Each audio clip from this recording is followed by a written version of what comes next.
Whether you're living a sedentary lifestyle or training very intensely at the gym, it's still possible that you have very firm hips. It's because we don't move around in a way that makes our hips mobile. You can turn to yoga and trust that yin yoga poses will help you open up those hip flexors.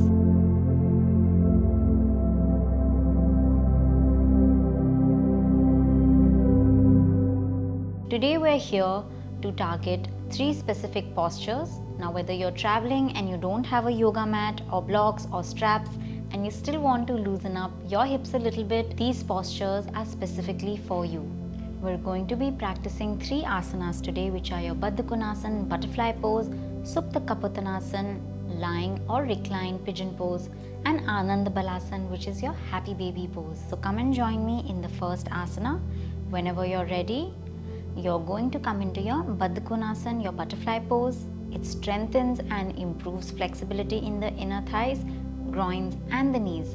It helps you to prepare your hips and groins to open up better so you can sit in a meditative posture comfortably. It also helps soothe menstrual discomfort and digestive complaints. You're going to be sitting tall through your spine, bringing the soles of your feet together, knees apart. From here, maybe you can flap your knees down a couple of times. And whenever you're ready and you're comfortable, let's find some stillness by just folding forward. You're going to lean over your feet. You can either stay here or your elbows come down on the mat completely. Let's stay in this posture for the next 1 to 2 minutes, breathing deeply into your belly. Release your posture, coming into the next one, which is your lying or reclined pigeon pose. Your hips will be able to move more freely and be more flexible as you perform this posture.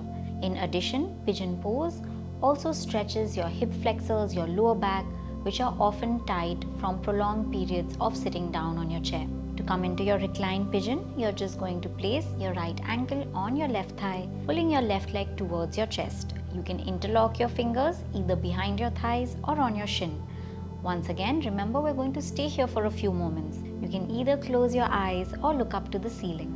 Once you're done on one side, we're going to repeat the same sequence on the other. For our next asana, you're going to stay right there, lying down on your spine, bringing your knees into your chest, grabbing the outer edges of your feet. This is called your Ananda Balasana or your happy baby pose. A yogi is like a baby, happy and blissful always. You may have seen this posture and maybe even done it in your yoga class as a part of your cool down sequence. So let's stay right here, giving our inner thighs and hip flexors a nice stretch for the next 2 minutes. Make sure to keep breathing into your belly, applying very gentle pressure on your feet, gently pushing your knees closer towards the ground. Guys, yin yoga is extremely meditative. So see if you can hold the posture instead of overthinking or being overwhelmed by thoughts. If you can just lay still, observe yourself, you're likely to benefit from these postures, not just in your hips, but also mentally, feeling energized and emotionally balanced once you come out of these postures. With regular practice, your hip flexors are going to loosen up and they'll get easier for you each time you get into them. In case you have any questions, feel free to drop them in the comments below. Until then, bye bye and namaste.